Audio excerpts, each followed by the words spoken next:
Hi guys, welcome to the channel. In today's video, I'm going to show you how you can send follow request on TikTok.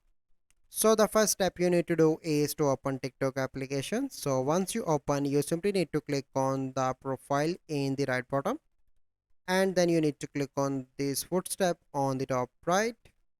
So once you are here, so I'm going to select this person for example, and here you can see that this account is private. Okay, so here you can see that. So I want to request him, so click on this red icon, this red button, that is follow, and now you can see that it is requested. So this is the process. I hope you find this video helpful. If you find this video helpful, must like this video, subscribe to our YouTube channel for future videos. We'll see you in the next video. Thank you, have a good day.